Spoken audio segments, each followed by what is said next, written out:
नमस्कार, स्वागत है आप सभी का मेरे चैनल में। तो आज मैं फिर से प्रस्तुत हूँ सुभद्रा कुमारी चौहान जी की कहानी के साथ, जिसका नाम है एक्सीडेंट। तो चलिए कहानी शुरू करते हैं। 6 बजने में 6 मिनट। कुसुम ने जल्दी से चाय का प्याला रख दिया। वह एक ही घूंट में पी गई थी। आकर देखा बरसाती में कार खड़ी थी, पर ड्राइवर का पता न था। उसने 1-2 बार हॉर्न दिया, फिर तेज़ी से वह मोटर लेकर चल दी। ड्राइवर 1 मिनट के बाद आया। कुछ दूर तक कुसुम की कार धूल उड़ा रही थी। इधर से कुसुम की कार बहुत तेजी से जा रही थी, उधर से किसी और की गाड़ी ने रास्ता काटा। परिणाम ये हुआ कि चौरस्ते पर बिजली के खंभे से दोनों गाड़ियां टकराईं। दोनों ने बचाने का प्रयत्न किया, परंतु निष्फल। कुसुम की कार के सामने का कांच टूट गया और सामने का कुछ हिस्सा भी टूट गया। कार और वह अपना वेग खोकर मुर्दे की तरह पड़ी रह गई। कुसुम के सर और माथे पर चोट आई। दूसरी कार का एक मडगार्ड भर टूटा था, बाकी सब कुछ ठीक था। उस गाड़ी के दोनों व्यक्ति कार पर से उतरकर खड़े हो गए। एक पुरुष था, दूसरी स्त्री। कुसुम के चेहरे पर क्रोध का भाव था, पर पुरुष के चेहरे पर कौतूहल के साथ यह भाव था कि वह गलत रास्ते पर थी। उसने बचाना चाहा, फिर भी कुसुम ने कार लड़ा ही दी। कुसुम के सर के बहते हुए खून को देखकर तुरंत ही पुरुष ने अपनी रुमाल उसके सर पर कसकर बांध दी। फिर नम्रता से बोला, आप मेरी कार पर बैठ जाइए। डॉक्टर के घर से आपके सर पर पट्टी बंधवाने के बाद आप जहाँ कहेंगी वहाँ पहुँचा दूंगा। खाक पहुँचा देंगे आप? कुसुम चिल्ला कर बोली। मुझे 6 बजे कॉलेज पहुँच जाना था, वहाँ लोग मेरी प्रतीक्षा में होंगे। तो आप ही कुसुम देवी हैं? आपसे मिलकर प्रसन्नता हुई, पुरुष ने कहा। जी हाँ, मैं ही कुसुम देवी हूँ। धन्यवाद, और आपकी तारीफ? शिष्टाचार के तौर पर कुसुम ने पूछा। मैं हूँ प्राणनाथ सहगल, पुरुष ने उत्तर दिया। कुसुम जैसे चौंक उठी। शराबी प्राणनाथ, दुराचारी प्राणनाथ। कुसुम ने आंखें उठाकर ध्यान से प्राणनाथ की ओर देखा। प्राणनाथ के विषय में तो उसने बहुत कुछ सुना है। ये वही प्राणनाथ था या कोई और? कुसुम के चेहरे से जैसे प्राणनाथ ने उसके अंदरेले भावों को पढ़ लिया। वह बोला, इस शहर में प्राणनाथ नाम का एक ही व्यक्ति है और वह समाज में बहुत बदनाम है। वही हूँ मैं, किंतु इस समय आपको डॉक्टर के घर तक मेरे साथ चलना ही होगा। आपका खून बहुत निकल गया है। चलिए। कुसुम उसकी बातों का कोई उत्तर ना देकर चुपचाप कार में जा बैठी। प्राणनाथ ने कुसुम को ले जाकर डॉक्टर के यहाँ पट्टी बंधवाई, फिर उसके घर छोड़ दिया। कुसुम उस दिन कॉलेज न जा सकी। इस घटना के कुछ दिन बाद ही एक दिन शाम को कुसुम का भाई, जो उससे 2 साल बड़ा था, बड़े गुस्से में आया और बोला, कुसुम, तुम बड़ी हो और समझदार भी हो। प्राणनाथ कितना बदनाम है जो तुम जानती हो। उसके साथ कार में बैठकर तुम्हें कहीं नहीं जाना चाहिए था। कुसुम ने कहा, पर भैया, जिस दिन मेरी मोटर लड़ गई थी उसी दिन मैं उसके साथ कार में डॉक्टर के घर गई थी, और तो मैं कभी कहीं नहीं गई। खैर, अब इस बात का ध्यान रखना, उसके भाई ने कहा, और बात यूं ही ख़त्म भी हो गई। पर संयोग की बात, उसके दूसरे ही दिन कुसुम अपनी कुछ सहेलियों के साथ पिकनिक पर गई। लौटते समय दूसरी लड़कियों को उनके मकानों पर उतारकर जब वह वापस आ रही थी, तो ठीक प्राणनाथ के बंगले के सामने ही उसकी मोटर का पेट्रोल खत्म हो गया। कुसुम यह न जानती थी कि वह बंगला किसका है। उसके साथ कोई नौकर भी न था। लाचार उसे उस बंगले वाले से सहायता लेनी ही पड़ी। इसी मतलब से वह फाटक के अंदर गई। सामने ही वर्दी लगाए एक चपरासी खड़ा था। अंदर से संगीत की ध्वनि आ रही थी। स्वर किसी स्त्री का था। कुसुम बंगले में इस प्रकार गई जैसे बंगले की स्वामिनी वही हो। चपरासी को रोकने का साहस न हुआ। संगीत से उसने अनुमान लगा लिया था कि अंदर औरतें होंगी, पर अंदर पहुंचकर उसने जो देखा उससे वह एकदम सहम सी गई। बहुत अच्छे ढंग से सजे हुए कमरे में एक तरफ प्राणनाथ बैठा शराब पीता हुआ एक अखबार पर नज़र दौड़ा रहा था, और दूसरी ओर एक गायिका जो स्पष्ट रूप से गणिका थी, गा रही थी, कान्हा बाजू बंद खोल। कुसुम को देखकर गायिका कुछ सकपकाई। कुसुम ने पहले गायिका फिर प्राणनाथ को देखा और ठिठक गई। प्राणनाथ ने भी कुसुम को देखा। वह खड़ा हो गया और बोला, कौन? आप हैं कुसुम देवी? आप यहाँ कैसे? फिर तुरंत ही उसने गायिका से कहा, बाहर के कमरे में जाकर बैठो। चपरासी से तांगे के लिए कह दो, आने पर चली जाना। और मनी बैग से 2 10-10 रुपए के नोट निकालकर उसे दे दिए। गाने वाली सलाम करके चली गई। फिर कुसुम से बोला, आपको आज अचानक अपने घर देखकर मुझे हर्ष भी है और दुख भी है कुसुम देवी, पर अपने सुख दुख की बात एक तरफ रखकर मैं आपके हित के ख्याल से कहूँगा कि आप इसके बाद मेरे घर कभी ना आइए। समाज की दृष्टि में मैं बहुत बुरा आदमी हूँ, और हूँ भी बुरा। प्रमाण तो आपको आते ही मिल गया होगा। वह इतना कह जरा सा हंसा।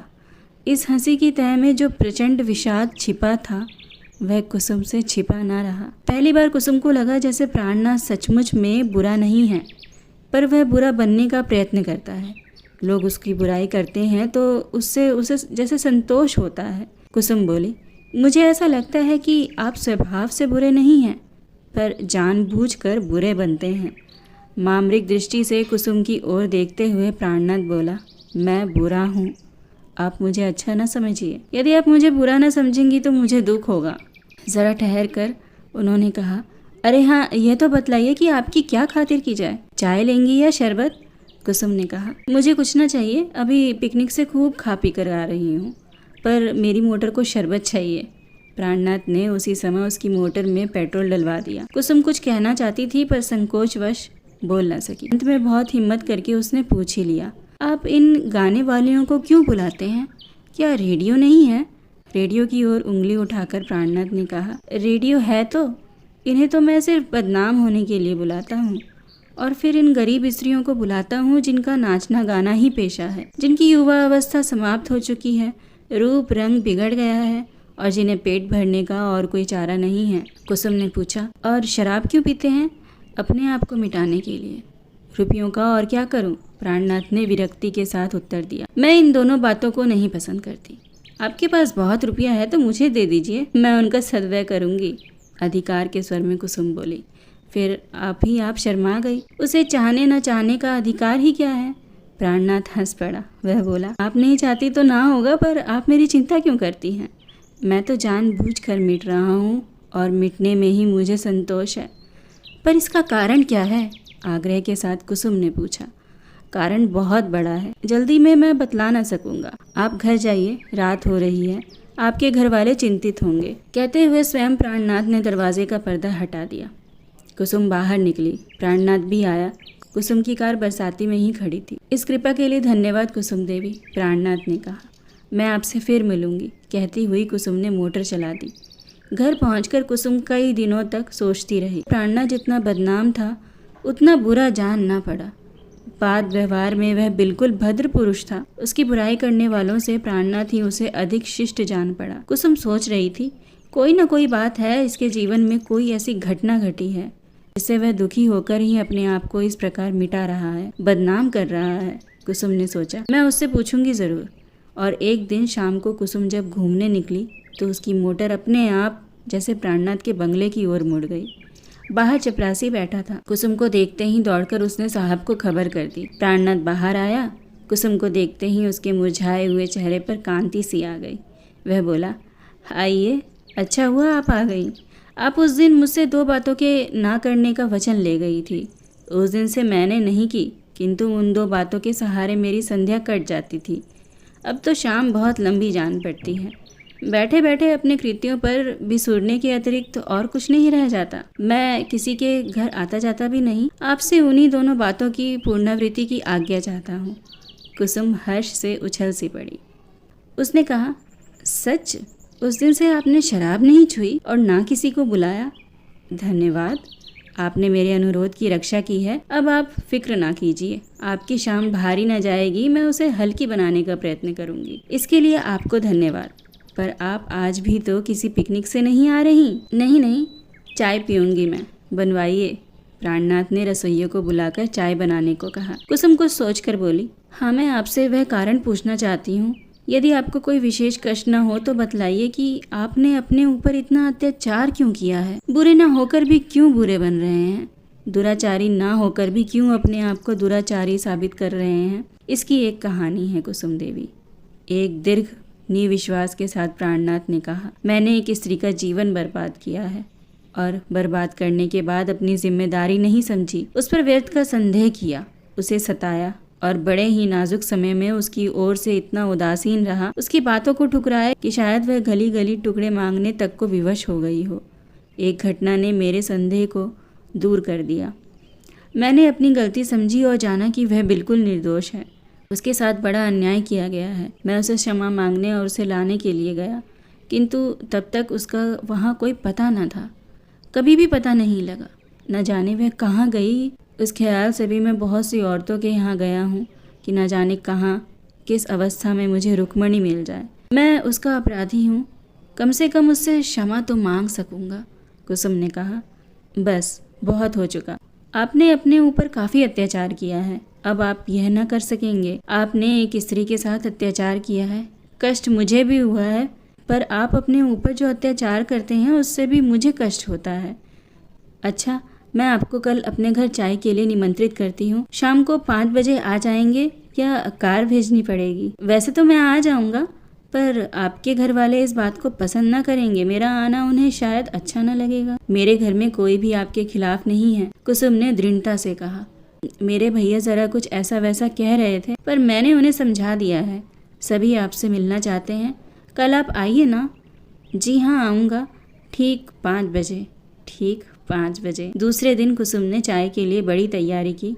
बहुत तरह की मिठाइयाँ और फल इत्यादि मंगवाए। कुसुम को पहले तो प्राणनाथ पर तरस आता था, अब वह उससे कुछ प्रेम भी करने लगी। उसने अपनी कुछ सहेलियों को भी बुलाया था। कुसुम अपनी सहेलियों से अनेक बार प्राणनाथ की चर्चा सुन चुकी थी। वे सब प्राणनाथ के नाम के साथ ही घृणा का भाव व्यक्त करती थी।